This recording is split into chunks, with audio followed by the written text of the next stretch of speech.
Welcome back to day 2 of the Your Week of Possibility challenge. Now, if you're catching us on socials, on the podcast, we are here this week transforming ordinary weeks into extraordinary results.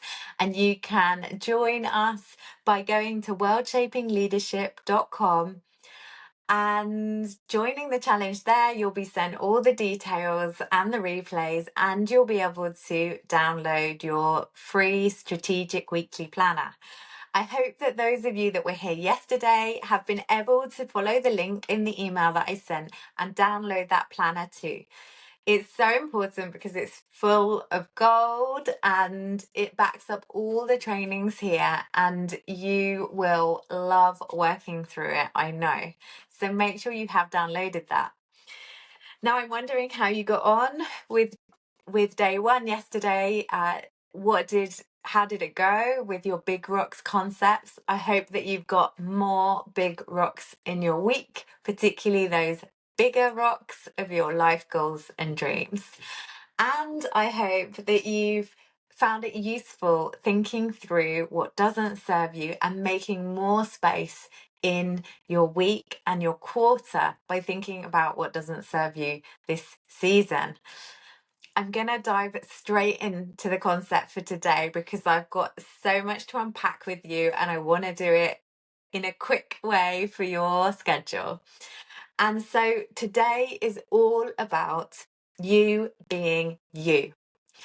I adore this concept. I absolutely love this concept. I think so much transformation and breakthroughs come from finding more out about who we are.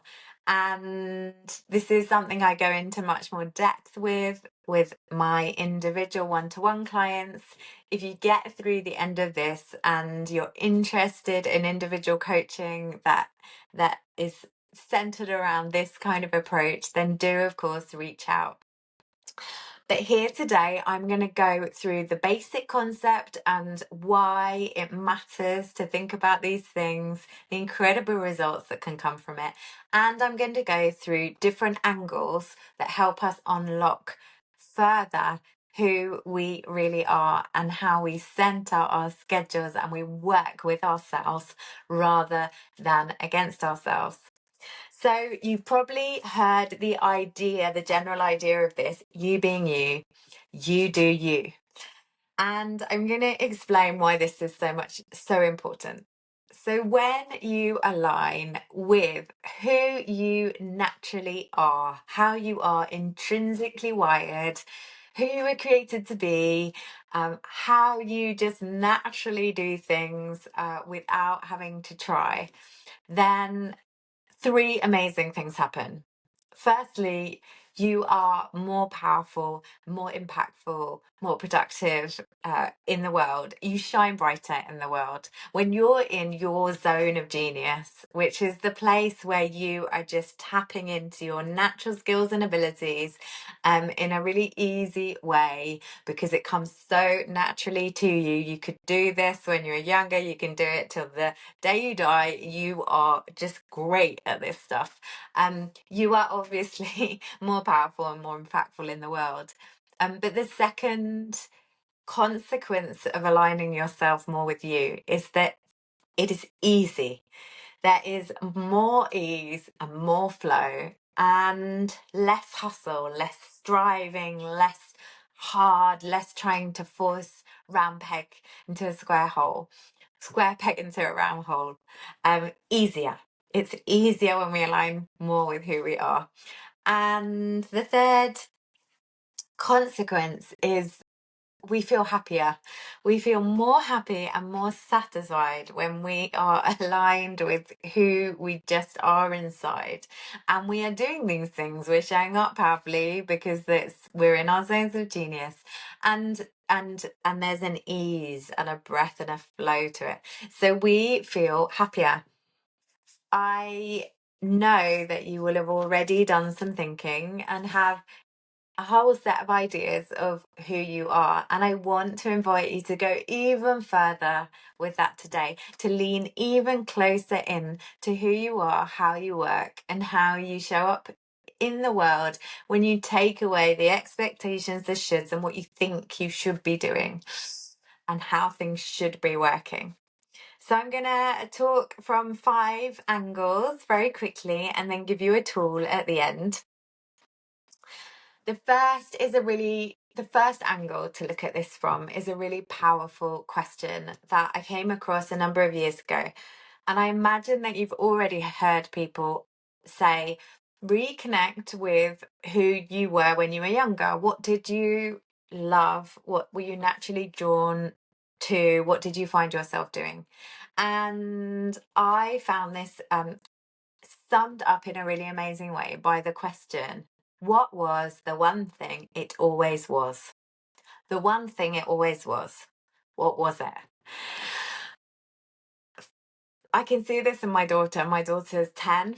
She is intrinsically and naturally like a magnet to recipes, ideas of what she could cook, then cooking them and then giving them to other people and making other people happy with them and herself. You could give her 20 different things all mixed together and she would almost immediately find her way towards the recipe idea and what she could do with that. What is your one thing? Your one thing that it always was? For me, it was always about the world. It was always about international things. When I was younger, my favorite game was called Travel Go. You moved around the world with different transport.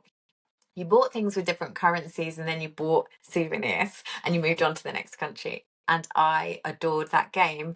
That thread that you could see then, you can see now, you'll be able to see throughout the whole of my life. I'm absolutely sure. Was the one thing for you that it always was? Now, we are multifaceted people. There are all sorts of things we can dig around in, but sometimes this question can really focus the mind. The second angle is about rhythm and our own ways of working throughout the day and also with the seasons. And I'm sure you've thought about if you're an early bird or a night owl. I want to invite you to just tune in that little bit more to how do your days work completely naturally when your body is working in the way that it is just it's just does normally without any kind of restrictions or must do's on the list. I realized a while ago that my normal bedtime is literally 20 past midnight. 20 past midnight, 20 past midnight. That is always when my body feels tired and actually wants to sleep. And so I've redesigned my days now and my week because I do have to get up early as well. And so there are certain times when I catch up on sleep. But I now have an evening which is more productive in the early bit of the evening, and then I go into rest, relaxation, and chill. And my days work a lot better now. How would your days work if you aligned even more with who you are during your day? And again, with the seasons, I am someone that likes hibernating, cozy in the winter, in the spring and summer. I love being more outside, getting things done, being productive. My friend is the complete opposite, and we laugh about this. She gets things done in the winter, very easy to just focus. And then in the summer, she wants to be in the sun. She doesn't want to work. And so, how do we work with that? The first step is awareness, and you can then, of course, tweak things and work with who you are. Find your own rhythms. The third angle is a really nice question, and that is to ask yourself, if you had to do a big reset, if you just wanted to have a marker of a beginning and a before and an after, what would you do to reset? What is the reset that only you would do? I had a really good example of this last year. It was 2024. There was a moment when I just knew I needed a big reset. I needed to be able to connect with who I was, what I wanted for the next season, what I was going to be aiming for and bringing, and how I wanted to live. I needed a reset. So for me, that was travel. And so I traveled with my 3 kids. We went around the world, 17 countries, between August and the end of the year. And people had said to me, sorry, what? What are you going to do? I took them out of school and we had an incredible time. Sorry, what? Yet to me, honestly, it was the most obvious and natural thing. If I was going to do a reset, that was what I needed to do. And because it was completely aligned with who I was, it was easy. And I woke up literally every day of that trip completely energized, even though there was not much sleep, there were flights and there were disruptions and stress and all sorts, but I was so energized because I was being me. What is your reset that only you would do? And it's not that I'm suggesting to take a term off, although I do recommend that. But this is something at the weekend or in a day off. What would you do that really resets you? In a similar way, but a question that I absolutely love that takes a slightly different angle is, what would you do if you were taking a sabbatical? Now, I love this because it allows your brain to just put on pause all its objections, all its limiting beliefs. Let's say you're coming back into your life, everything will still be there, but just you can take a pause and you can put the world on pause for a few months. What would you do if you took a sabbatical? What skill would you learn? What would you explore? What creativity would you press into? What would you spend your days doing? My husband and I did this when we were on shared parental leave with our second child, and we went to Paris, and we just spent the days full of each of us, what we wanted to do just for us. And the reverberations of that time just continue today because it was so powerful and it was absolute bliss just to enjoy ourselves and do whatever we wanted to do. And so, if you were taking a sabbatical, what would it be? What would you do? And my final angle to look at this from is, it's about voice and it's about agency. It's about, what would the message be that you would bring to the world? If you could bring a message, what would you want to say? And this can sometimes be hard to get at because we're so used to representing other people. We represent organizations, we represent groups that we're part of, communities that we're part of. We're used to saying things to the world, but we're not necessarily used to our message. So, what is it inside? What would you like other people to know, or to realize, or to try out? Or what would you like to say that would shift how people think about things or introduce something new to people? We are in an incredible era where we are able to share our messages now so much easier than in other eras. And yet we have to tune into that. And that is also part of discovering more and more about who we are.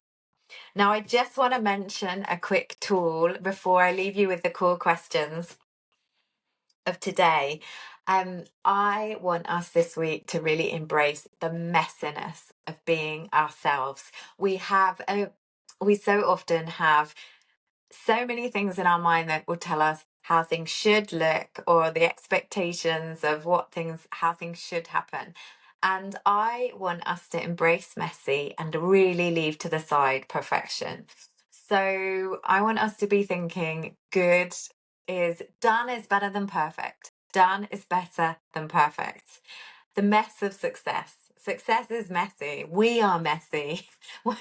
And we don't have to be perfect. I heard an amazing quote which said, perfection is fear in high heels. So let's leave perfectionism to the side. Let's see it for what it is, which is us trying to fit ourselves, square peg in round holes. It's us trying to do things that in a certain way that don't necessarily go with who we are or how we're wired. And let's get really comfortable with being messy us. So I'm going to leave you with two questions. The core questions for you to think about today. You know the drill. Have a cup of tea or take some moments as you're on the move to really think and reflect, even for a few minutes, on this topic. And you'll be amazed by where you get to. The core questions, which are also in your planner, are number one, sitting with these things that we've talked about. What parts of yourself do you most want to reclaim or strengthen? And secondly, which ways of working feel like you, even if it feels messy or different to conventional wisdom? I'm so excited for you as you press into these things today, and I can't wait to see you for tomorrow's training.